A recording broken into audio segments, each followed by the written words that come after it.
In today's video, I'm going to teach you how to grade and review quizzes using Microsoft Forms. If you're an educator or a trainer, this can be a quick and effective way to see and provide feedback on students' work.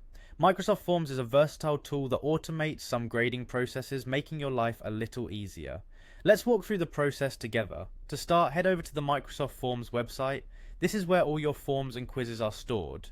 Once you're there, you'll want to find the specific form or quiz that you need to review.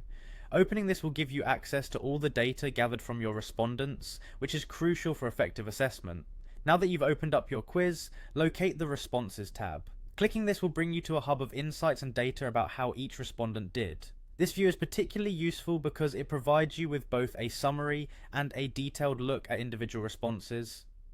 It's a one-stop shop for understanding how each question was answered collectively and individually. In the summary section, you'll find an overview of the responses. Here, the magic of Microsoft Forms shines through. You'll see average scores for the quiz and even graphical representations of the answers. This visual data can help you quickly identify patterns such as questions that may have been more challenging for your students. To delve deeper, select the option to Review Answers. This feature is a powerful tool as it lets you sift through each student's responses one by one. You'll not only see their answers but also what grade they received and how much time they spent on the quiz. Such details can be invaluable, offering insights into a student's understanding or the quiz's accessibility. If you've set up your quiz with multiple choice, text or ranking questions, you might have noticed that Microsoft Forms can automate grading. This happens when you've pre-marked the correct answers. It's a huge time saver, allowing you to focus more on questions that require personal input or further explanation. Once you've completed the review process and are satisfied with the results, head back to the Responses tab. From here, you'll see the option to Post Scores.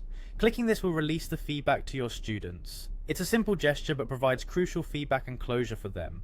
Timing of feedback is essential for learning, so don't delay this step too long. And there you have it. Grading and reviewing quizzes on Microsoft Forms is both straightforward and efficient. By following these steps, you'll save time and give your students the prompt feedback they need to progress. Thank you for watching, and I hope you found this guide useful for your educational needs.